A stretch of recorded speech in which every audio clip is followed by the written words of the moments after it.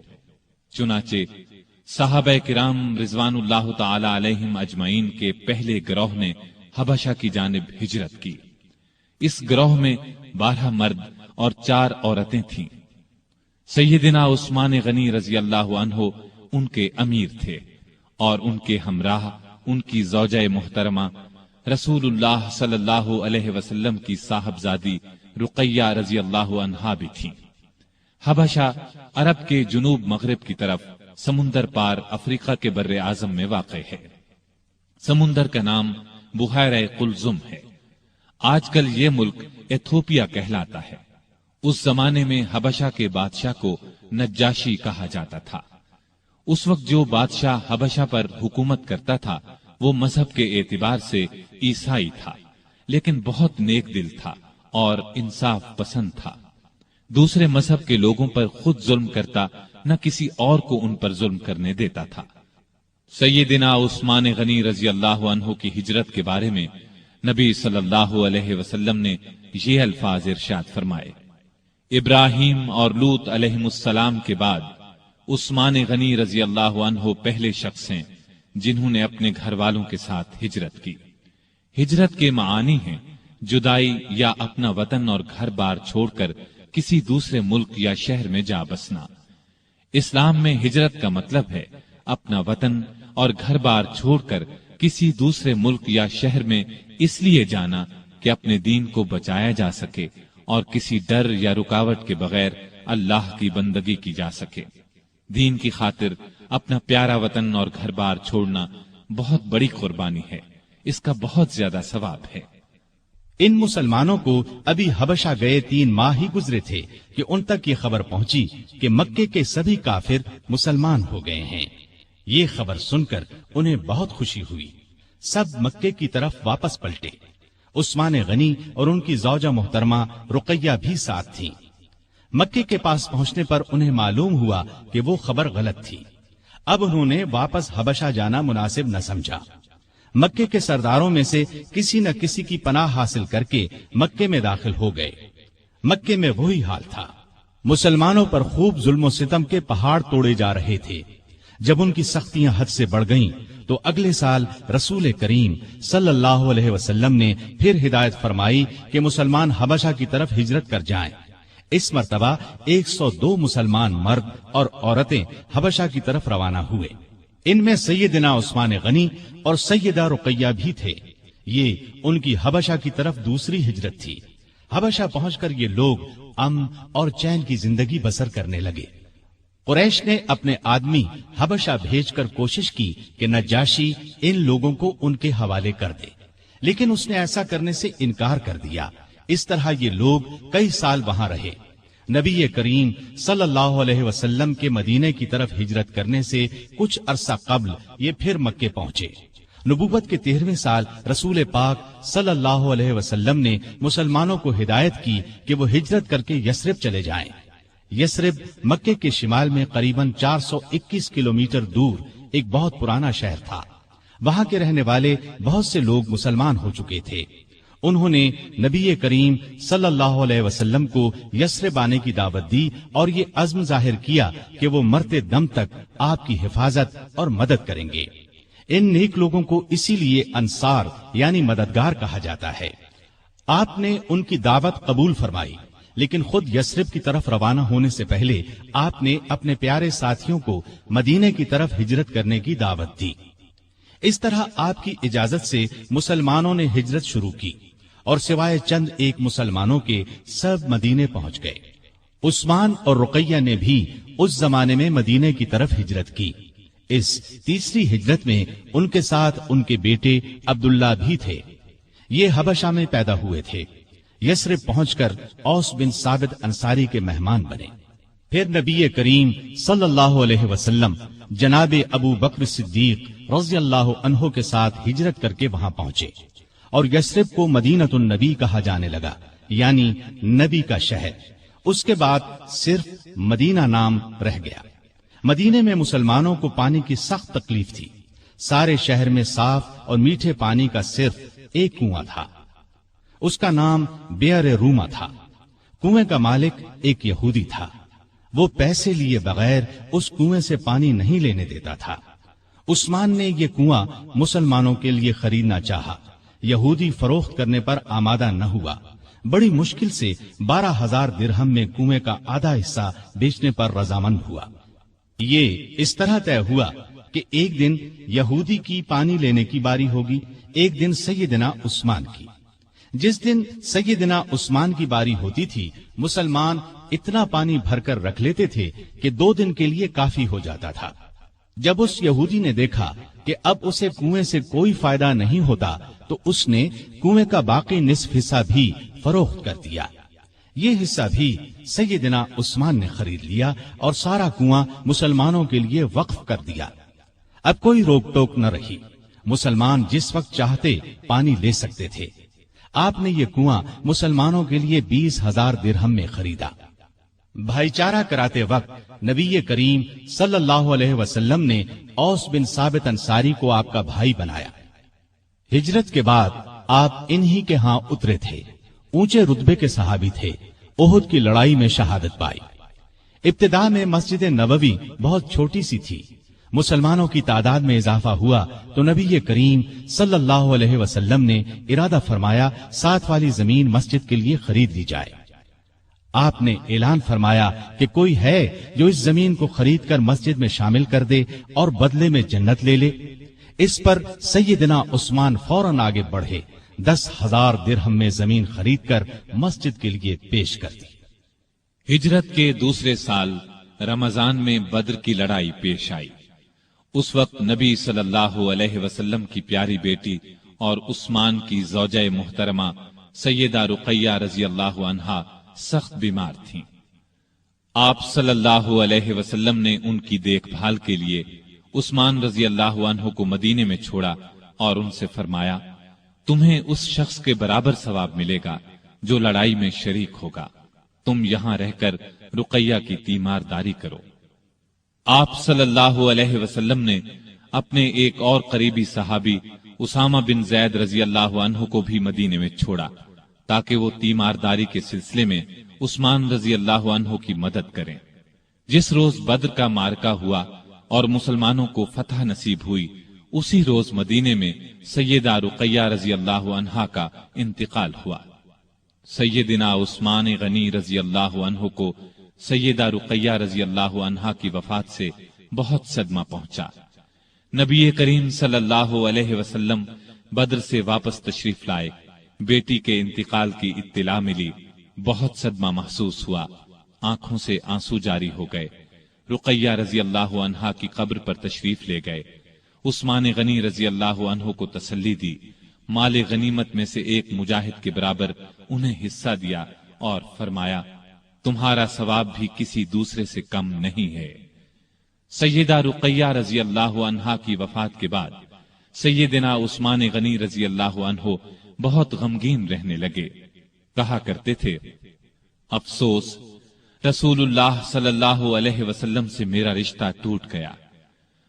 آپ صلی اللہ علیہ وسلم نے ان کی یہ حالت دیکھی تو اپنی دوسری بیٹی سیدہ ام کلثوم رضی اللہ عنہا کا نکاح ان سے کر دیا۔ یہ نکاح ہجرت کے تیسرے سال ربیع الاول کے مہینے میں ہوا۔ اس کے 2 مہینے بعد ام کلثوم رضی اللہ عنہا کی رخصتی ہوئی۔ ہجرت کے تیسرے سال شوال کے مہینے میں غزوہ احد پیش آیا۔ اس لڑائی میں سیدنا عثمان غنی رضی اللہ عنہ نے شرکت کی، دوسرے مسلمانوں کی طرح بہادری سے لڑے۔ درے پر مقرر 50 سوار جب اس درے سے ہٹ گئے اور کافروں نے اس طرف سے اچانک حملہ کیا تو مسلمانوں کے پاؤں اکھڑ گئے۔ اس وقت آپ صلی اللہ علیہ وسلم کی شہادت کی خبر پھیلی تو حضرت عثمان غنی رضی اللہ عنہ صدمے سے نڈھال ہو کر اپنی جگہ کھڑے کے کھڑے رہ گئے۔ پھر جب مسلمانوں نے نبی کریم صلی اللہ علیہ وسلم کو دیکھ لیا تب سب لوگ آپ صلی اللہ علیہ وسلم کی طرف دوڑے۔ سیدنا عثمان غنی رضی اللہ عنہ بھی ان میں شامل تھے۔ غزوہ خندق میں بھی آپ رضی اللہ عنہ نے بھرپور حصہ لیا۔ پھر خندق کی حفاظت کے لیے جن صحابہ کو مامور کیا گیا ان میں سیدنا عثمان غنی رضی اللہ عنہ بھی شامل تھے۔ مسلمانوں کو کعبے سے بہت محبت تھی۔ جب سے ہجرت کر کے آئے تھے کعبے کی زیارت نہیں کر سکے تھے۔ ہجرت کے چھٹے سال ذیقعد کے مہینے میں رسول اللہ صلی اللہ علیہ وسلم 1400 صحابہ کو ساتھ لے کر مکے کی طرف روانہ ہوئے۔ ان میں سیدنا عثمان بھی شامل تھے۔ آپ کا ارادہ عمرہ کرنے کا تھا۔ مکے میں قریش کو خبر ہوئی کہ مسلمان مکے کی طرف آ رہے ہیں تو انہوں نے اعلان کر دیا کہ ہم مسلمانوں کو مکے میں داخل نہیں ہونے دیں گے۔ ان کے بہت سے نوجوان مسلمانوں کا راستہ روکنے کے لیے نکل پڑے۔ رسول اللہ صلی اللہ علیہ وسلم کو یہ اطلاع ملی تو آپ نے راستہ بدل لیا اور مکے سے چند میل دور حدیبیہ کے مقام پر پہنچ گئے اور یہیں پڑاؤ ڈال دیا۔ حدیبیہ سے آپ نے قریش کو پیغام بھیجا کہ ہم لڑنے نہیں آئے بلکہ صرف کعبے کی زیارت کے لیے آئے ہیں۔ عمرہ کے بعد ہم واپس مدینے چلے جائیں گے۔ قریش نے اس پیغام کے جواب میں طائف کے ایک رئیس عروہ بن مسعود کو بات چیت کے لیے بھیجا۔ اس وقت وہ مسلمان نہیں ہوئے تھے۔ نبی کریم صلی اللہ علیہ وسلم نے عروہ بن مسعود سے بھی یہی کہا کہ ہم لڑنے کی نیت سے نہیں آئے، صرف عمرہ کریں گے۔ عروہ بن مسعود نے واپس جا کر قریش سے کہا، بھائیو، میں دنیا کے بڑے بڑے بادشاہوں قیصر و کسریٰ اور نجاشی کے درباروں میں گیا ہوں، لیکن میں نے کسی بادشاہ کی اتنی عزت ہوتے نہیں دیکھی جتنی محمد صلی اللہ علیہ وسلم کے ساتھی ان کی کرتے ہیں۔ اللہ کی قسم، جب آپ تھوکتے ہیں تو آپ کے ساتھی اپنے ہاتھ آگے کر دیتے ہیں۔ تھوک ان میں سے کسی کی ہتھیلی پر پڑتا ہے، وہ اس کو اپنے چہرے اور بدن پر مل لیتا ہے۔ جب وہ کوئی حکم دیتے ہیں تو سب اس کی تعمیل کے لیے دوڑ پڑتے ہیں۔ جب آپ وضو کرتے ہیں تو اس وضو کے پانی کے حصول کے لیے یوں محسوس ہوتا ہے جیسے لڑ پڑیں گے۔ آپ کے ہاں جب کوئی بات کرتے ہیں تو بالکل آہستہ اور پست آواز میں۔ آپ کی عظمت کے پیش نظر آپ کی طرف نظر اٹھا کر نہیں دیکھتے۔ میرے خیال میں تو بہتر یہی ہے کہ تم مسلمانوں سے صلح کر لو۔ قریش نے ان کی بات نہ مانی۔ نبی کریم صلی اللہ علیہ وسلم نے پھر ان کے پاس ایک قاصد کو بھیجا۔ قریش نے ان کے ساتھ بدسلوکی کی۔ اب آپ نے عثمان غنی کو بھیجا اور قریش کو پیغام دیا کہ ہم جنگ کے لیے نہیں آئے بلکہ کعبے کی زیارت کے لیے قربانی کے جانور ساتھ لے کر آئے ہیں۔ طواف اور قربانی کر کے ہم واپس چلے جائیں گے۔ سیدنا عثمان سے ان کے قریبی تعلقات تھے، اس پر انہوں نے کہا، آپ عمرہ کر لیں، ہم دوسرے مسلمانوں کو مکے میں داخل نہیں ہونے دیں گے۔ سیدنا عثمان نے جواب دیا، میں رسول اللہ صلی اللہ علیہ وسلم اور دوسرے مسلمانوں کے بغیر عمرہ نہیں کروں گا۔ اس پر کافروں نے انہیں مکے میں روک لیا۔ ادھر یہ خبر پھیل گئی کہ عثمان رضی اللہ عنہ کو شہید کر دیا گیا ہے۔ سیدنا عثمان رضی اللہ عنہ کے واپس نہ آنے کی وجہ سے مسلمانوں کو بھی اس خبر پر یقین ہو گیا۔ انہیں شدید صدمہ ہوا، غصہ بھی بہت آیا۔ وہ سب کافروں سے بدلہ لینے کے لیے بے چین ہو گئے۔ حالت اس وقت یہ تھی کہ مسلمان صرف 1400 تھے، لڑائی کا سامان پاس نہیں تھا، ان کے پاس صرف تلواریں تھیں۔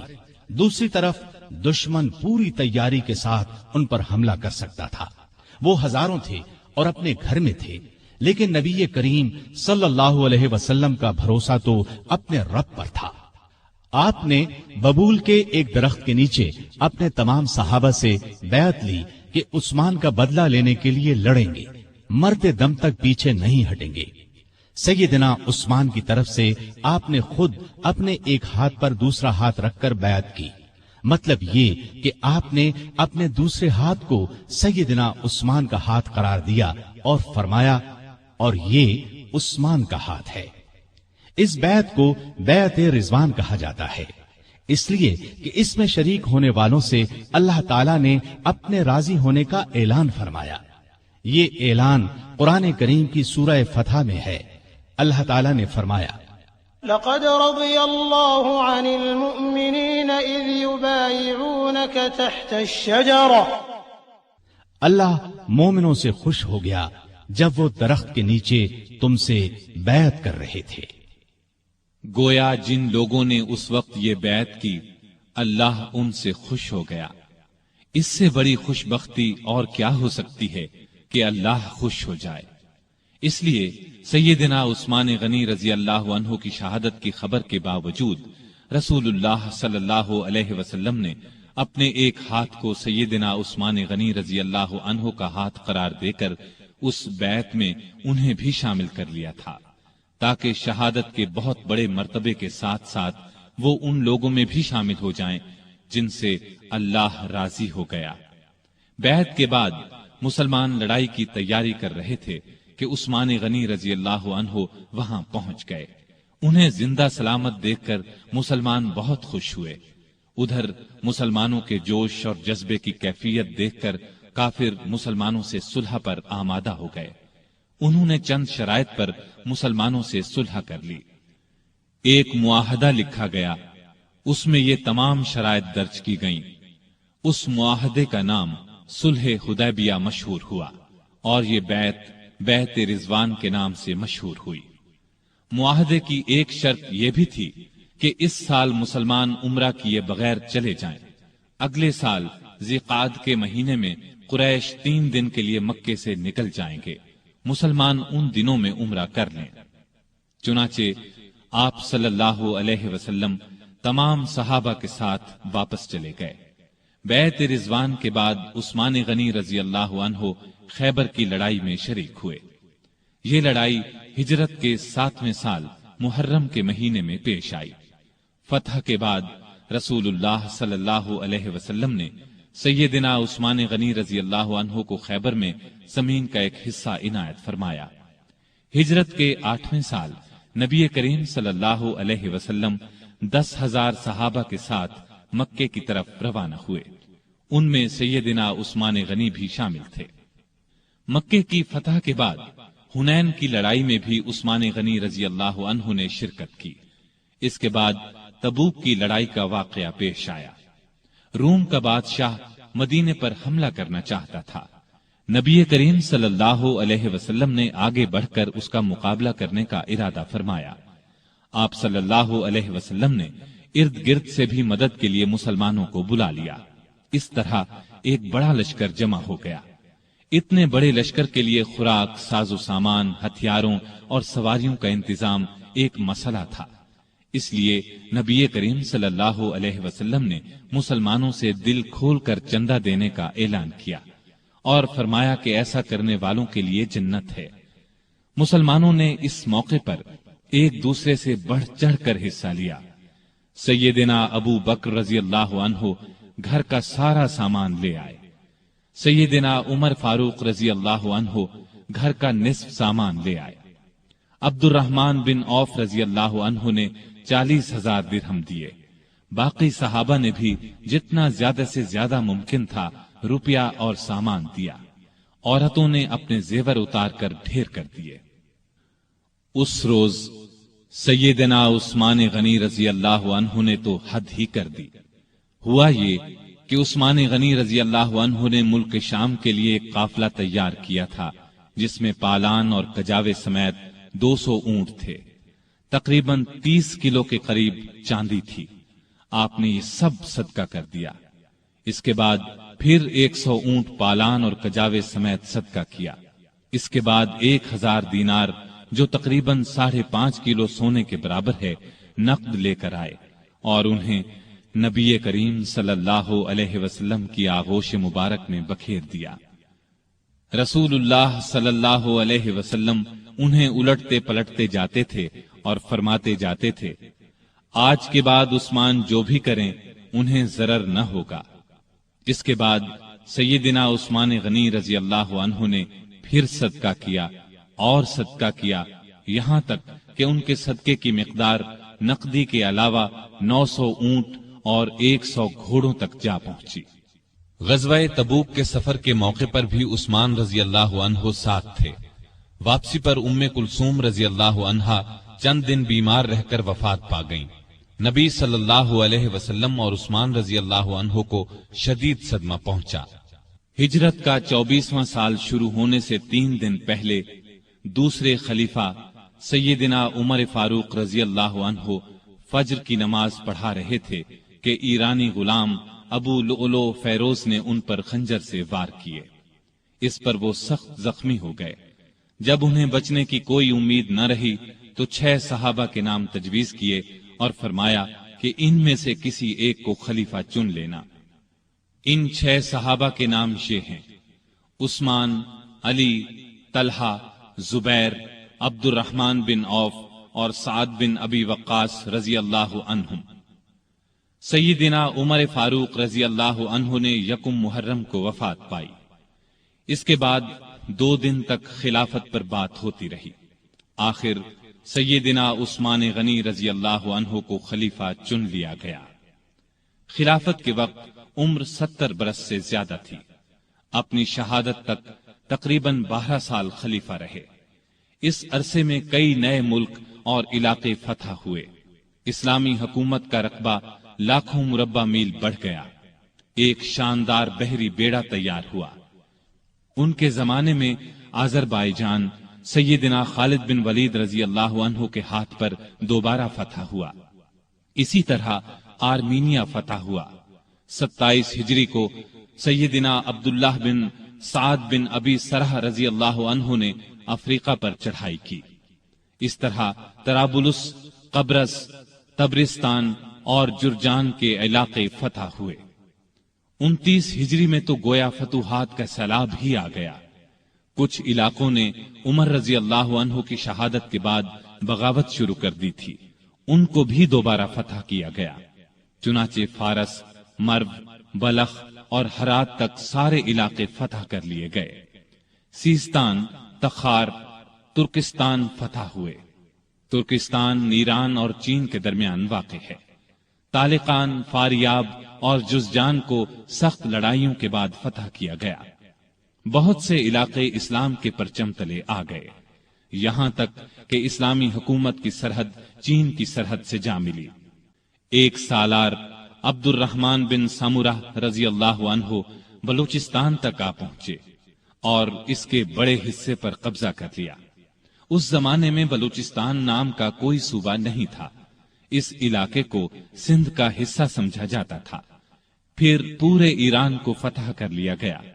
کابل سمیت وہ تمام علاقے اسلامی حکومت میں شامل ہو گئے جو آج کل افغانستان، بلوچستان اور وسط ایشیا کا حصہ ہیں۔ ایران میں آئے دن بغاوتیں ہوتی رہتی تھیں۔ اس کی وجہ یہ تھی کہ ایران کا آخری آتش پرست حکمران یزدگرد ابھی زندہ تھا۔ سیدنا عمر فاروق رضی اللہ عنہ کے زمانے میں وہ بھاگ کر ترکستان چلا گیا تھا۔ سیدنا عثمان غنی رضی اللہ عنہ کے دور میں وہ خراسان اور پھر سیستان پہنچا۔ مسلمانوں کے خلاف بغاوت کی، لیکن اسلامی لشکر نے دونوں جگہ اس کی بغاوت کو کچل دیا۔ خود یزدگرد ایک پنچکی والے دیہاتی کے ہاتھوں مارا گیا۔ یہ واقعہ عثمان غنی رضی اللہ عنہ کی خلافت کے 8ویں سال پیش آیا۔ اس کے بعد ایران میں بغاوتوں کا سلسلہ رک گیا۔ اس کے بعد روم کے بادشاہ کانسٹینس نے شام اور مصر پر حملے کا ارادہ کیا۔ وہ 500 جنگی جہازوں کے بحری بیڑے کے ساتھ اسلامی ساحلوں کی طرف بڑھا، لیکن اسلامی لشکر نے اسے زبردست لڑائی کے بعد شکست فاش دی۔ رومی دم دبا کر بھاگے۔ بھاگنے والوں میں ان کا بادشاہ بھی تھا۔ اس جنگ کو مستولوں والی جنگ کہا جاتا ہے۔ اس طرح رومیوں کا غرور خاک میں مل گیا۔ رومی بحری بیڑے کا روب ہمیشہ کے لیے خاک میں مل گیا۔ سمندری لڑائی میں مسلمانوں کی یہ جیت سیدنا عثمان غنی رضی اللہ عنہ کی خلافت کے زمانے کا اتنا عظیم الشان کارنامہ ہے کہ ہم اس پر فخر کر سکتے ہیں۔ سیدنا عثمان غنی رضی اللہ عنہ کے زمانے کی فتوحات 2 قسم کی ہیں۔ سیدنا عمر رضی اللہ عنہ کے زمانے میں جو علاقے فتح ہوئے تھے ان میں سے کچھ باغی ہو گئے تھے۔ سیدنا عثمان غنی رضی اللہ عنہ کے دور خلافت میں ان علاقوں کو پھر سے فتح کیا گیا۔ اس طرح ان علاقوں پر دوبارہ اسلام کا جھنڈا لہرانے لگا۔ ان میں آذربائیجان، آرمینیا، ہمدان، رے، خراسان اور اسکندریہ وغیرہ کی بغاوتوں کا کچلا جانا شامل ہے۔ دوسری قسم کی فتوحات وہ ہیں جو مسلمانوں نے نئے علاقے فتح کیے۔ ان میں افریقہ یعنی طرابلس، مراکش، الجزائر، تیونس کے علاقے، نیز ان کے علاوہ قبرص، تبرستان، جرجان، افغانستان، ترکستان اور قفقاز وغیرہ فتح ہوئے۔ قفقاز کو کوہ قاف بھی کہا جاتا ہے۔ ایران کے بہت سے علاقے عمر رضی اللہ عنہ کے دور میں فتح ہو چکے تھے، کچھ باقی تھے، مثلا طوس، بیحق، نیشاپور، بلخ وغیرہ۔ یہ سب سیدنا عثمان غنی رضی اللہ عنہ کے زمانے میں فتح ہوئے۔ بحری بیڑے کی فتح کے بعد مسلمان بحیرہ روم پر چھا گئے، دنیا کی ایک زبردست بحری طاقت بن گئے۔ شام کے والی سیدنا امیر معاویہ نے سیدنا عثمان کی توجہ اس طرف دلائی کہ ہمیں ہر وقت رومیوں کی طرف سے بحری حملے کا خطرہ رہتا ہے، ان کے مقابلے کے لیے ہمارے پاس بھی بحری بیڑا ہونا چاہیے۔ اس پر انہوں نے بحری بیڑا تیار کرنے کا حکم دیا۔ سیدنا امیر معاویہ نے مصر کے والی عبداللہ بن سعد کے ساتھ مل کر ایک عظیم الشان بحری بیڑا تیار کیا، جس میں کئی سو جنگی جہاز تھے۔ جہاز بنانے کا پہلا کارخانہ مصر میں قائم ہوا۔ بحری بیڑے کے ساتھ بحری فوج بھی قائم کی گئی۔ اس بیڑے کا نصف حصہ شام اور نصف مصر کے ساحل پر رہتا تھا۔ جلد ہی مسلمانوں کی بحری طاقت اس قدر بڑھ گئی کہ انہوں نے قبرص کے جزیرے کو فتح کر لیا۔ پھر مستولوں والی لڑائی میں رومی بحری بیڑے کو شکست دی۔ یہ شکست اس قدر زبردست تھی کہ پھر مدت دراز تک رومیوں کو اسلامی ملکوں پر حملہ کرنے کی جرت نہ ہوئی۔ سیدنا عثمان نے اپنے زمانے میں رفاع عامہ یعنی عام لوگوں کی بھلائی کے بے شمار کام کیے۔ ان میں سے کچھ یہ ہیں: نجد کے راستے پر ایک شاندار سرائے بنوائی، اس کے ساتھ ایک چھوٹا سا بازار بسایا، میٹھے پانی کا ایک کنواں کھدوایا۔ خیبر کی طرف سے کبھی کبھار سیلاب آتا تھا، مدینے سے کچھ فاصلے پر ایک بند تعمیر کرا دیا تاکہ سیلاب کا رخ مدینے کی طرف نہ ہو۔ نہریں کھدوا کر بھی اس کا رخ موڑا گیا۔ اس بند کو بند محظور کہا جاتا ہے۔ کوفے میں مسلمانوں کے لیے ایک عظیم الشان مہمان خانہ بنوایا۔ پورے ملک میں اونٹوں اور گھوڑوں کی پرورش کا بہت اچھا انتظام کیا۔ ان کے لیے جگہ جگہ چراگاہیں بنوائیں، ان کے قریب چشمے بنوائے۔ بعض چراگاہیں اتنی بڑی تھیں کہ ان میں کئی کئی ہزار اونٹ اور گھوڑے پرورش پاتے تھے۔ ان چراگاہوں کی نگرانی کرنے والوں کے لیے ان کے ساتھ مکان بنوائے۔ مدینے کی طرف آنے والے تمام راستوں کو اچھے طریقے سے بنوایا تاکہ مسافروں کو کوئی تکلیف نہ ہو۔ ان پر جگہ جگہ چوکیاں اور سرائیں بنوائیں، چشموں کے پانی کا انتظام کیا، سڑکیں بنوائیں، ندی نالوں اور دریاؤں پر پل بنوائے، مختلف شہروں میں مساجد تعمیر کروائیں۔ آپ کے زمانے میں مدینے میں ایک بڑا بیت المال تھا۔ اس کے علاوہ ہر صوبے میں ایک بیت المال ہوتا تھا۔ یہ گویا سرکاری خزانے تھے۔ ان سے حقداروں کو حق دیا جاتا، محتاجوں کی مدد کی جاتی۔ بے شمار نئے علاقے فتح ہونے کی وجہ سے ملک کی آمدنی بہت بڑھ گئی تھی۔ چنانچہ جن لوگوں کو بیت المال سے وظیفے ملتے تھے ان میں 100 درہم کا اضافہ کر دیا گیا۔ رمضان میں امہات المومنین یعنی امت کی ماؤں کو 2 درہم روزانہ، جبکہ دوسرے لوگوں کو 1 درہم بیت المال سے دیا جاتا تھا۔ اس کے علاوہ انہیں کھانا بھی دیا جاتا۔ مقدمات کا فیصلہ کرنے کے لیے جگہ جگہ قاضی مقرر تھے۔ قاضی عالم لوگوں کو مقرر کیا جاتا تھا، انہیں معقول تنخواہیں دی جاتی۔ قاضی حاکم کے ماتحت نہیں ہوتے تھے۔ اس طرح وہ ہر مقدمے کا فیصلہ قرآن اور حدیث کے مطابق کرتے تھے۔ ان پر کسی کا کوئی دباؤ نہیں ہوتا تھا۔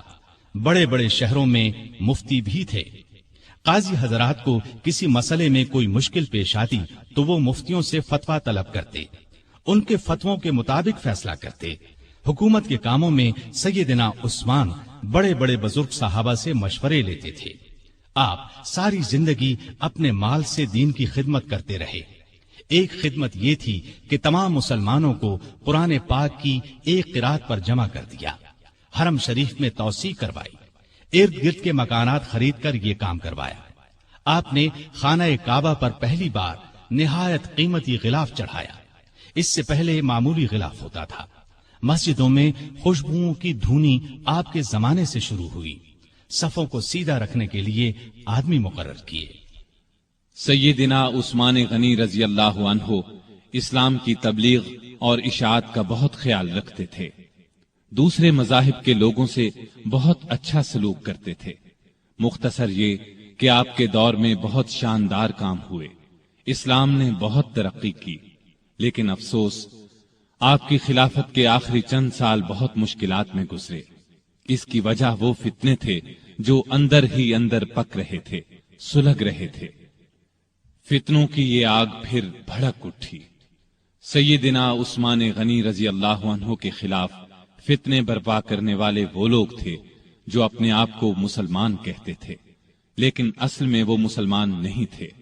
انہوں نے مسلمانوں کا روپ دھار لیا تھا، اور یہ روپ انہوں نے دھارا ہی اس لیے تھا کہ مسلمانوں کی جڑوں کو کھوکھلا کریں، ان کے خلاف سازشیں کریں، فتنے جگائیں، انہیں آپس میں لڑا دیں تاکہ مسلمان کمزور سے کمزور ہوتے چلے جائیں۔ سیدنا عثمان غنی رضی اللہ عنہ کے خلاف سازشوں کا بازار جن لوگوں نے گرم کیا، ان کا سردار عبداللہ بن سبا تھا۔ یہ یہودی نسل کا ایک مکار آدمی تھا۔ اس نے پرہیزگاری کا لباس اوڑھ رکھا تھا۔ لوگ اس کی باتوں میں آتے چلے گئے۔ بے شمار لوگوں کو اس نے اپنا ہم خیال بنا لیا۔ اس نے سیدنا عثمان غنی رضی اللہ عنہ اور ان کے گورنروں کے خلاف لوگوں کو بھڑکانا شروع کر دیا۔ وہ ان کے ہر کام میں نقص نکالنے لگا، ان پر بے جا الزامات لگانے لگا۔ بہت سے کمزور ایمان والے لوگ اس کے گرد جمع ہو گئے۔ ان میں ایسے لوگ بھی تھے جو نئے نئے مسلمان ہوئے تھے، ان میں ابھی پختگی نہیں آئی تھی۔ کوفہ، بصرہ اور مصر میں اس نے سازشوں کا جال بچھا دیا۔ یہ جال اس قدر مہارت سے بچھایا گیا کہ بعض نیک دل لوگ بھی شک میں پڑ گئے کہ کہیں واقعی تو ایسا نہیں ہے۔ ایسے لوگوں میں بھی بے چینی پھیل گئی۔ پھر بے چینی کی یہ لہر مدینے کے لوگوں تک جا پہنچی۔ عبداللہ بن سبا اور اس کے حامیوں نے فتنے اور سازش کی یہ آگ الزامات کے ذریعے لگائی۔ اس نے الزام لگایا کہ عثمان غنی رضی اللہ عنہ نے اپنے رشتہ داروں کو خوش کرنے کے لیے انہیں بڑے بڑے عہدوں پر مقرر کر رکھا ہے۔ انہوں نے بیت المال سے بڑی بڑی رقمیں ایسے لوگوں کو دیں جو ان کے حقدار نہیں تھے، بلکہ زیادہ تر ان کے رشتہ دار تھے۔ طرابلس کی جنگ سے جو مال غنیمت حاصل ہوا، اس کا 5واں حصہ بیت المال کا حق تھا، لیکن انہوں نے مصر کے گورنر عبداللہ بن سعد کو دے دیا۔ جب سیدنا عثمان غنی رضی اللہ عنہ تک یہ باتیں پہنچیں تو انہوں نے بھرے مجمع میں ان الزامات کے یہ جوابات دیے۔ میں نے ان لوگوں کو خوش کرنے کے لیے نہیں، بلکہ لائق، بہادر اور بھروسے کے قابل سمجھ کر اونچے عہدوں پر مقرر کیا ہے۔ میں اپنے خاندان والوں سے واقعی محبت کرتا ہوں، لیکن ان کی خاطر ظالم نہیں بن سکتا۔ میں ان کے صرف وہی حق ادا کرتا ہوں جو واجب ہیں۔ ان کو دل کھول کر دیتا ہوں تو بیت المال سے نہیں، اپنے ذاتی مال میں سے دیتا ہوں۔ مسلمانوں کا مال میں اپنے لیے حلال سمجھتا ہوں اور نہ کسی دوسرے کے لیے۔ طرابلس کی لڑائی میں عبداللہ بن سعد اسلامی فوج کے سپاہ سالار تھے۔ میں نے ان سے وعدہ کیا تھا کہ اگر آپ لڑائی میں کامیاب ہوئے تو غنیمت کے مال کا 5واں حصہ آپ کو دیا جائے گا۔ فتح کے بعد میں نے اپنے وعدے کے مطابق یہ حصہ انہیں دیا، لیکن جب دوسرے مسلمانوں نے اس بات کو پسند نہ کیا تو میں نے یہ حصہ ان سے لے کر بیت المال میں جمع کرا دیا۔ اب اس میں اعتراض والی بات کون سی رہ گئی؟ اس کے علاوہ ان پر ایک چراہ گاہ کے بارے میں بھی الزام تھا۔ یہ چراہ گاہ مدینے کے قریب بنائی گئی تھی۔ سیدنا عثمان غنی رضی اللہ عنہ نے اس کو حکومت کی ملکیت قرار دیا، عام لوگوں کو اس سے فائدہ اٹھانے سے روک دیا۔ اس الزام کے جواب میں انہوں نے یہ کہا کہ اس چراہ گاہ کو مجھ سے پہلے ہی سرکاری بنا دیا گیا تھا تاکہ سرکاری گھوڑے اور اونٹ وہاں چر سکیں۔ میں نے اس میں عام لوگوں کو مویشی چرانے سے نہیں روکا، میرے پاس تو صرف 2 اونٹ ہیں جو میں نے حج کے لیے رکھ چھوڑے ہیں۔ خلافت سے پہلے میں سب سے زیادہ اونٹوں اور بکریوں کا مالک تھا، اب ان 2 اونٹوں کے سوا میرے پاس کوئی جانور نہیں ہے، یعنی میں اس چراگاہ میں اپنے مویشی نہیں چراتا۔ ان کے علاوہ سیدنا عثمان پر اور بھی ایسے الزامات لگائے گئے تھے جن کی سرے سے کوئی حقیقت ہی نہیں تھی، بعض باتوں کا بتنگڑ بنا دیا گیا تھا۔ ادھر فساد پھیلانے والے لوگ کسی بات کے جواب پر کوئی توجہ نہیں دیتے تھے، ان کی تو بس ایک ہی ضد تھی کہ سیدنا عثمان کو خلیفہ نہ رہنے دیا جائے۔ جب یہ لوگ دوسروں کو کھلم کھلا بغاوت پر ابھارنے لگے تو سیدنا عثمان نے صوبوں کے تمام گورنروں کو مدینے میں طلب کر کے ان سے مشورہ کیا کہ اس شورش کو کیسے رفع کیا جائے۔ بعض نے رائے دی کہ فساد پھیلانے والوں کو سخت سزائیں دی جائیں، لیکن سیدنا عثمان بہت نرم مزاج تھے، ایسا کرنا پسند نہ کیا۔ دوسری کسی رائے پر بھی اتفاق نہ ہو سکا۔ سارے گورنر اپنے اپنے علاقوں کی طرف واپس روانہ ہو گئے۔ ان کے جانے کے بعد سیدنا عثمان نے شورش دور کرنے کے لیے 3 کام کیے۔ ایک یہ کہ کوفے کا گورنر سعید بن عاص کی جگہ بزرگ صحابی ابو موسیٰ اشعری کو مقرر فرمایا، کیونکہ کوفے کے باغی سعید بن عاص کے دشمن بن چکے تھے اور انہوں نے یہ مطالبہ کیا تھا کہ ابو موسیٰ اشعری کو کوفے کا گورنر بنایا جائے۔ دوسرا یہ کہ چند صحابہ کو تمام صوبوں میں یہ تحقیق کرنے کے لیے بھیجا کہ لوگوں کی جائز شکایات کیا ہیں اور ان کو کیسے دور کیا جا سکتا ہے۔ تیسرا یہ کہ ملک بھر میں اعلان کرا دیا کہ جس کسی کو مجھ سے یا میرے کسی حاکم سے کوئی شکایت ہو وہ حج کے موقع پر پیش کرے، میں یہ شکایت دور کر دوں گا اور ظالم سے مظلوم کا حق دلاؤں گا۔ جس وقت سیدنا عثمان حالات کو سدھارنے کی یہ کوششیں فرما رہے تھے، عین اس وقت دوسری طرف مصر، کوفہ اور بصرہ کے سازشی لوگوں نے آپس میں خطوط لکھ کر خفیہ طریقے سے طے کیا کہ اچانک مدینے پہنچ کر سیدنا عثمان سے تلوار کے زور پر اپنے مطالبات منوائے جائیں۔ آخر یہ لوگ جن کی تعداد ہزاروں میں تھی ایک ہی وقت مدینے پہنچے، شہر سے 2-3 میل دور پڑاؤ ڈالا۔ پہلے ان لوگوں نے مدینے کے سب سے بزرگ صحابہ علی، طلحہ، زبیر اور سعد بن ابی وقاص رضی اللہ عنہم کو اپنے ساتھ ملانے کی کوشش کی، لیکن چاروں نے ان کا ساتھ دینے سے انکار کر دیا۔ اس کے بعد سیدنا علی جناب عثمان کی طرف سے باغیوں کے پاس گئے اور ان کے ایک ایک الزام کا جواب دے کر انہیں واپس جانے کی ترغیب دی، ساتھ ہی انہیں یقین دلایا کہ سیدنا عثمان تمہارے جائز مطالبات ماننے کے لیے تیار ہیں۔ اس پر سارے باغی واپس جانے پر رضامند ہو گئے اور اپنے اپنے علاقے کی طرف روانہ ہو گئے۔ اس واقعے کو چند ہی روز گزرے تھے کہ ایک دن مدینے کی گلیاں گھوڑوں کی ٹاپوں اور انتقام کی آوازوں سے گونج اٹھی۔ لوگ گھبرا کر باہر نکلے، انہوں نے دیکھا کہ مصری باغیوں کی جماعت پھر واپس آ گئی ہے۔ سیدنا علی آگے بڑھے اور ان سے واپس آنے کا سبب پوچھا تو انہوں نے جواب دیا کہ ہم واپس جا رہے تھے، راستے میں ایک شخص کو دیکھا جو مدینے کی طرف سے آ رہا تھا اور بڑی تیزی سے مصر کی طرف جا رہا تھا، ہمیں اس کی چال ڈھال سے شبہ گزرا، روک کر اس کی تلاشی لی تو اس کے پاس سے ایک خط ملا۔ وہ خط مصر کے گورنر کے نام تھا، خط امیر المومنین عثمان کی طرف سے تھا۔ اس میں انہوں نے لکھا تھا کہ جو لوگ مدینے سے مصر واپس آ رہے ہیں ان سب کو قتل کر دیا جائے۔ خط پر سیدنا عثمان کی مہر بھی لگی تھی۔ اس خط کو دیکھ کر ہم نے سمجھ لیا کہ ہمارے ساتھ دھوکہ کیا جا رہا ہے، اب ہم اس دھوکے کا انتقام لینے کے لیے واپس آئے ہیں۔ جب یہ معاملہ سیدنا عثمان غنی رضی اللہ عنہ کے سامنے رکھا گیا تو وہ بہت حیران ہوئے اور قسم کھا کر کہا، نہ میں نے یہ خط لکھا نہ کسی سے لکھوایا۔ اس پر لوگوں نے خیال ظاہر کیا کہ یہ خط سیدنا عثمان کے مشیر مروان بن حکم نے ان کی اجازت کے بغیر لکھا ہے۔ ادھر باغی تو فساد پر تلے ہوئے تھے، انہوں نے کہا خط چاہے کسی نے لکھا ہو، اس کے ذمہ دار خلیفہ ہی ہیں، اس لیے وہ خلافت سے الگ ہو جائیں۔ اسی دوران میں کوفہ اور بصرہ کے لوگ بھی واپس آ گئے۔ ان سے پوچھا گیا کہ تم لوگوں کے راستے تو الگ الگ ہیں، پھر تم کس طرح راستے سے پلٹ آئے ہو؟ انہوں نے کوئی جواب نہ دیا اور مصریوں میں شامل ہو گئے۔ سیدنا عثمان غنی رضی اللہ عنہ نے باغیوں کو جواب دیا، جب تک مجھ میں جان ہے خلافت سے الگ نہیں ہوں گا۔ میں تمہاری ہر جائز شکایت کو دور کرنے کے لیے تیار ہوں، لیکن تمہارے کہنے سے خلافت کی قمیص کو نہیں اتاروں گا، اس لیے کہ یہ قمیص مجھے اللہ نے پہنائی ہے، اور مجھے رسول اللہ صلی اللہ علیہ وسلم نے فرمایا تھا کہ اللہ تعالیٰ تجھے قمیص پہنائے گا، پھر اسے اتارنے کے لیے لوگ آئیں گے تو اسے نہ اتارنا۔ میں نہ تو تلوار کے زور پر خلیفہ بنا تھا اور نہ کوئی تلوار کے زور پر مجھے خلافت سے الگ کر سکتا ہے۔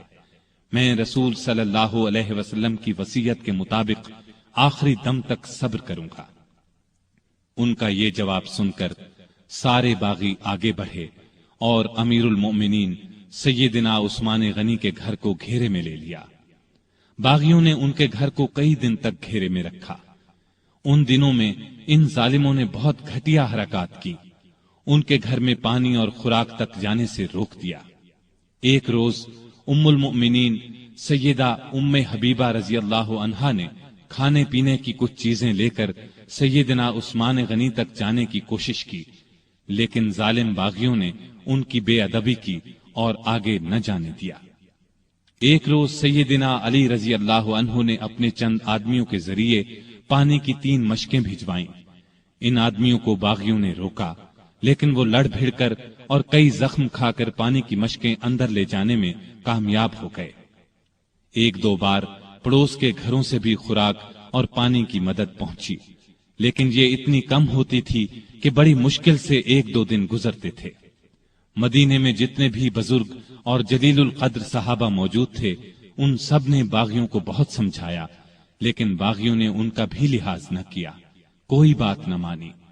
خود امیر المؤمنین سیدنا عثمان غنی رضی اللہ عنہ نے کئی مرتبہ باغیوں کو سمجھانے کی کوشش کی، مکان کی چھت پر جا کر کئی مرتبہ ان کے سامنے بہت با اثر تقاریر کی، انہیں یاد دلایا کہ رسول اللہ صلی اللہ علیہ وسلم جب مدینے تشریف لائے تھے تو مسجد نبوی کے لیے جگہ تنگ تھی۔ آپ نے اعلان فرمایا تھا کہ جو شخص مسجد کے لیے زمین خریدے گا اسے جنت میں جگہ ملے گی۔ میں نے ہی یہ جگہ خرید کر مسجد میں شامل کی تھی، لیکن آج تم مجھے اس مسجد میں نماز پڑھنے سے روکتے ہو۔ ہجرت کے بعد سارے مدینے میں بس ایک ہی کنواں تھا۔ رسول اللہ صلی اللہ علیہ وسلم نے اعلان فرمایا تھا کہ جو شخص اس کنویں کو خرید کر مسلمانوں کے لیے پانی عام کرے گا اس کے لیے جنت ہے۔ کیا تمہیں علم نہیں ہے کہ میں نے ہی یہ کنواں خرید کر مسلمانوں کے حوالے کیا تھا، لیکن آج تم نے مجھ پر اس کا پانی بند کر دیا ہے۔ رسول اللہ صلی اللہ علیہ وسلم کے ساتھ میرا کیا تعلق تھا، کیا تم یہ بھی نہیں جانتے؟ ان کی یہ تمام باتیں بھی پتھر دل باغیوں کو ہلا نہ سکی۔ ان ظالموں نے امیر المؤمنین کے مکان کو آنے والے تمام راستوں پر پہرے بٹھا دیے تاکہ مدینے کے لوگ ان کی مدد کو نہ پہنچ سکیں۔ پھر بھی 700 بہادر مسلمان ہتھیار لگا کر کسی نہ کسی طرح سیدنا عثمان غنی رضی اللہ عنہ کے پاس پہنچ گئے اور امیر المؤمنین سے کہا، اگر آپ اجازت دیں تو ہم ان باغیوں سے لڑیں۔ اس پر عثمان غنی رضی اللہ عنہ نے فرمایا، میں تم لوگوں کو اللہ کا واسطہ دیتا ہوں کہ کوئی شخص میرے لیے اپنا خون نہ بہائے۔ اس پر چند نوجوانوں کے سوا نہ چاہتے ہوئے بھی باقی لوگ واپس چلے گئے۔ سیدنا عثمان غنی رضی اللہ عنہ نے یہ بھی پسند نہ فرمایا کہ رسول اللہ صلی اللہ علیہ وسلم کے شہر کو چھوڑ کر کسی دوسرے شہر چلے جائیں۔ وہ تمام مصیبتیں صبر اور شکر سے برداشت کرتے رہے، لیکن گوارا نہ کیا کہ لوگ ان کی خاطر ایک دوسرے کا خون بہائیں۔ ادھر مدینے میں یہ ہو رہا تھا، ادھر مکے میں حج ہو رہا تھا۔ اکثر لوگ حج کے لیے گئے ہوئے تھے۔ باغی بھی یہ سوچ رہے تھے کہ حج کے بعد لوگ مدینے کا رخ کریں گے اور موقع ہاتھ سے نکل جائے گا، چنانچہ وہ سیدنا عثمان کے قتل کا مشورہ کرنے لگے۔ سیدنا عثمان کو ان کے ارادے کی خبر ہوئی تو انہوں نے مکان کی چھت پر کھڑے ہو کر باغیوں کے سامنے یہ تقریر کی، لوگو، آخر تم مجھے کس جرم میں قتل کرنا چاہتے ہو؟ اسلام 3 صورتوں کے علاوہ کسی مسلمان کے قتل کرنے کی اجازت نہیں دیتا، یا تو وہ اسلام لانے کے بعد اس سے پھر جائے، یا شادی کے بعد بدکاری کرے، یا کسی کو جان بوجھ کر قتل کرے۔ اللہ کی قسم، میں نے ان تینوں میں سے کوئی گناہ نہیں کیا، پھر تم میرے خون کے پیاسے کیوں ہو؟ باغیوں پر اس تقریر کا بھی کوئی اثر نہ ہوا۔ انہوں نے 18 ذوالحج 35 ہجری کو امیر المومنین کے مکان پر حملہ کر دیا۔ گھر کے بڑے دروازے پر حسن بن علی، عبداللہ بن زبیر، محمد بن طلحہ رضی اللہ عنہم اور کچھ دوسرے نوجوان پہرا دے رہے تھے۔ انہوں نے باغیوں کا زبردست مقابلہ کیا اور زخم کھا کر بھی انہیں اندر داخل نہ ہونے دیا۔ اب 4 باغی ساتھ کے ایک مکان کے ذریعے دیوار پھاند کر اندر داخل ہو گئے۔ اس وقت سیدنا عثمان روزے سے تھے اور قرآن پاک کی تلاوت کر رہے تھے۔ ظالموں نے لوہے کی ایک سلاخ، نیزے اور تلوار سے ان پر وار کیے۔ ان کی زوجہ محترمہ سیدہ نائلہ انہیں بچانے کے لیے آگے بڑھیں تو تلوار کے وار سے ظالموں نے ان کی انگلیاں کاٹ دیں۔ اس طرح ظالموں نے 82 سالہ نہتے امیر المومنین سیدنا عثمان رضی اللہ عنہ کو شہید کر دیا۔ انا للہ و انا الیہ راجعون۔ انہیں شہید کر دیا جنہوں نے اپنے آپ کو بچانے کے لیے ان کا خون بہانا پسند نہیں فرمایا تھا، ورنہ وہ فوج بلا کر ان سب کو قتل کروا سکتے تھے۔ ان کا خون قرآن کے ان الفاظ پر گرا، فَسَيَكْفِيكَهُمُ اللَّهُ۔ وہ جمعے کے دن کا تیسرا پہر تھا۔ ان کی شہادت کی خبر سن کر لوگ سناٹے میں آ گئے۔ ان کے گمان میں بھی نہیں تھا کہ بات یہاں تک پہنچ جائے گی۔ جنازہ رات کے وقت لے جایا گیا، ڈر تھا کہ باغی ناش کی بے حرمتی نہ کریں۔ اس مظلوم شہید کو بقیع الغرقد المعروف جنت البقیع میں دفن کیا گیا۔ آپ بہت خوبصورت تھے، ہمیشہ صاف ستھرا لباس پہنتے تھے، لیکن ایسا لباس نہیں پہنتے تھے جس سے غرور پیدا ہو۔ گھر کے افراد کو بھی ایسا لباس نہیں پہننے دیتے تھے۔ غذا عام طور پر سادہ اور نرم کھاتے تھے۔ اپنی روزی کپڑے اور غلے وغیرہ کی تجارت سے کماتے تھے۔ بہت دیانتدار اور کامیاب تاجر تھے۔ اپنی دولت اللہ کے راستے میں لٹاتے رہتے تھے۔ بہت زیادہ صفائی پسند تھے۔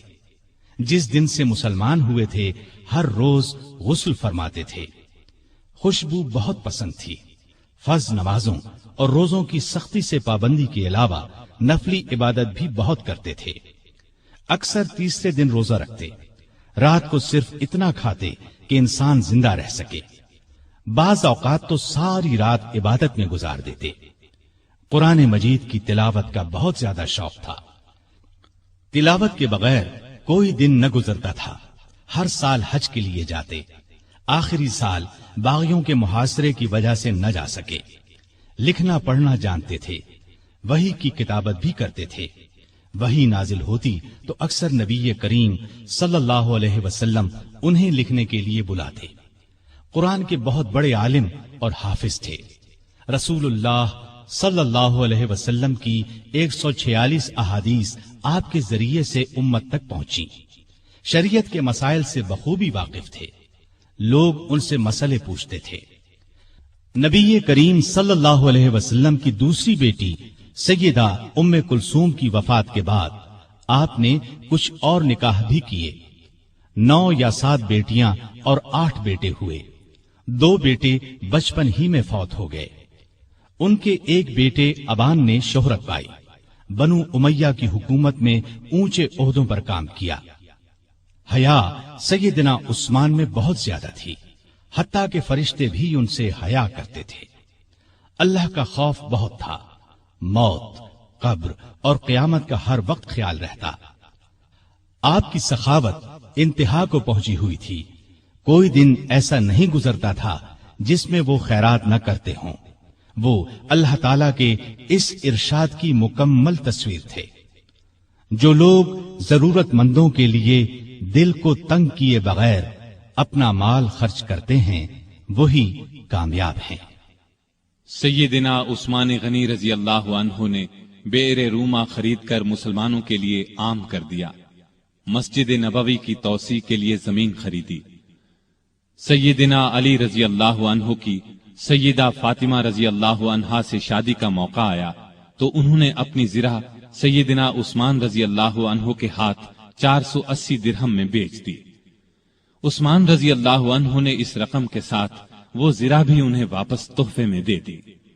تبوک کے موقع پر تو ان کی دریا دلی کی انتہا نہ رہی۔ قحط کے موقع پر غلے سے لدے ہوئے اونٹ لوگوں میں تقسیم کر دیے۔ ہر جمعے کو ایک غلام آزاد کرتے تھے۔ کسی جمعے نہ کر پاتے تو آئندہ جمعے 2 غلام آزاد کرتے۔ اپنی خلافت کے زمانے میں بیت المال سے اپنی ذات کے لیے 1 درہم بھی نہ لیا، اگرچہ وہ کم از کم 5000 درہم ہر سال لینے کے حقدار تھے۔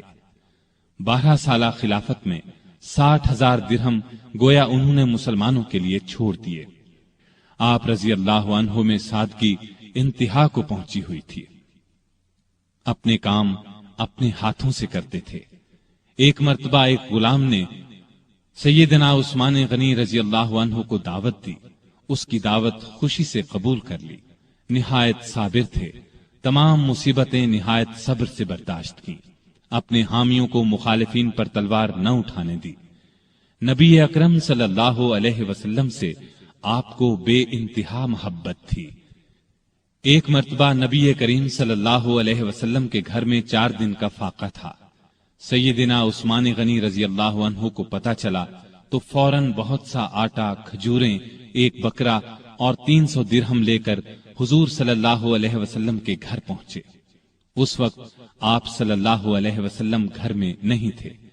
انہوں نے یہ چیزیں بی بی عائشہ رضی اللہ عنہا کے حوالے کی۔ تھوڑی دیر بعد کچھ روٹیاں اور بھونا ہوا گوشت بھی دے آئے۔ نبی صلی اللہ علیہ وسلم گھر تشریف لائے تو سیدہ عائشہ صدیقہ رضی اللہ عنہا نے آپ صلی اللہ علیہ وسلم کو بتایا کہ عثمان یہ سامان دے گئے ہیں۔ آپ صلی اللہ علیہ وسلم یہ سن کر گھر نہیں ٹھہرے، فوراً مسجد میں تشریف لے گئے اور ہاتھ اٹھا کر دعا مانگی، اے اللہ، میں عثمان سے راضی ہو گیا ہوں، تو بھی عثمان سے راضی ہو جا۔ یہ الفاظ نبی کریم صلی اللہ علیہ وسلم نے 3 بار دہرائے۔ جس ہاتھ سے سیدنا عثمان غنی رضی اللہ عنہ نے نبی کریم صلی اللہ علیہ وسلم سے بیعت کی تھی، اس ہاتھ سے ساری زندگی گندی چیز کو نہیں چھوا۔ باغیوں کی شورش بڑھی تو امیر معاویہ رضی اللہ عنہ نے پیشکش کی کہ آپ میرے پاس شام آ جائیں، یہاں آپ ہر طرح سے محفوظ رہیں گے۔ اس پر فرمایا، چاہے میری گردن کٹ جائے، میں رسول اللہ صلی اللہ علیہ وسلم کے شہر کو نہیں چھوڑ سکتا۔ نبی کریم صلی اللہ علیہ وسلم کو بھی آپ سے اتنی ہی محبت تھی، اس لیے اپنی 2 بیٹیاں آپ کے نکاح میں دیں۔ سیدنا عثمان غنی رضی اللہ عنہ ان 10 صحابہ میں سے ایک ہیں جنہیں جنت کی خوشخبری نبی کریم صلی اللہ علیہ وسلم نے اس دنیا ہی میں دے دی تھی۔ رسول اللہ صلی اللہ علیہ وسلم کا یہ بھی فرمان ہے، عثمان رضی اللہ عنہ جنت میں میرے ساتھی ہیں۔ سیدنا عثمان غنی رضی اللہ عنہ کے چند قول یہ ہیں، اس نے اللہ کا حق نہیں جانا جس نے لوگوں کا حق نہیں جانا۔ حقیر سے حقیر پیشہ اختیار کرنا ہاتھ پھیلانے سے بہتر ہے۔ غریب کا 1 روپیہ خیرات کرنا دولت مند کے 1 لاکھ روپے خیرات کرنے سے بہتر ہے۔ اپنے رب کے سوا کسی سے امید نہ رکھو۔ گناہ کسی نہ کسی صورت دل کو بے قرار رکھتا ہے۔ سب سے برا آدمی وہ ہے جو لوگوں کی برائیاں بیان کرتا پھرے۔